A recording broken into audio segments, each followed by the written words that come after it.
Alhamdulillah, Alhamdulillah, Alhamdulillahirrahmanirrahim. Wassalatu wassalamu ala rasulillah wa ala alihi wa sahbihi ajma'in.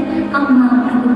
Hadirin yang berbahagia, saudara-saudaraku sekalian, seringkali kita begitu mudah menghakimi seseorang.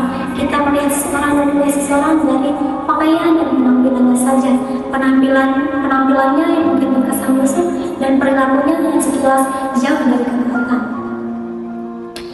Kita begitu cepat mengabaikan seseorang dengan dia ahli maksiat. Mungkin dia tidak akan bisa berubah. Sejatinya kita menilai buku hanya dari sampulnya saja. Padahal Islam mengajarkan kita untuk melihat dengan mata hati, bukan hanya melihat dengan mata kepala saja. Saudara-saudariku sekalian, manusia tidak bisa dinilai hanya dari apa yang terlihat oleh mata, penampilan luar, kesalehan yang terlihat oleh mata, bahkan gelar-gelar yang telah disandangkan tidaklah menjadi jaminan mutlak atas kedudukan kita di sisi Allah Subhanahu wa taala. Sesungguhnya Rasulullah SAW bersabda, sesungguhnya Allah tidak melihat bentuk rupa bahkan harta kalian, melainkan Ia melihat dari hati dan amal perbuatan kalian. Mari kita merenung sejenak. Adakah di antara kita yang tidak pernah melakukan kesalahan? Tidak ada, bukan? Karena sejatinya semua manusia di permukaan bumi ini pernah melakukan kesalahan.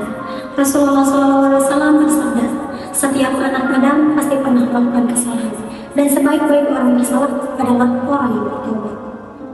Jadi, ketika kita melihat seseorang melakukan kesalahan, janganlah terlalu cepat kita menghakimi mereka, dan janganlah kita merasa bahwa diri kita jauh lebih baik daripada mereka.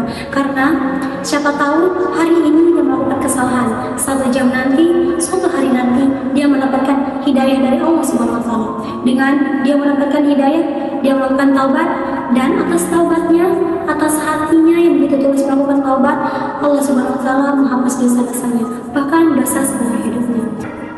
Ada dua kisah yang dimana seorang yang alim ini meninggal dalam keadaan su'ul khatimah, sedangkan perempuan pelacur yang alim maksiat ini meninggal dalam keadaan husnul khatimah. Kenapa? Karena orang alim ini di akhir hayatnya itu keluar sifat ujub, berbangga diri, bahkan sifat riya, sehingga menghilangkan amal perbuatannya, dan juga dia sering meremehkan seseorang sehingga hatinya menjadi keras.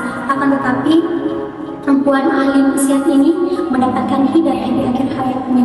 Dalam suatu perjalanan dia bertemu dengan seekor anjing yang kehausan, bahkan dia hanya memiliki satu teguk air yang hanya cukup untuk dia minum sendiri. Akan tetapi dia memberikan air itu untuk seekor anjing itu dengan hati yang tulus.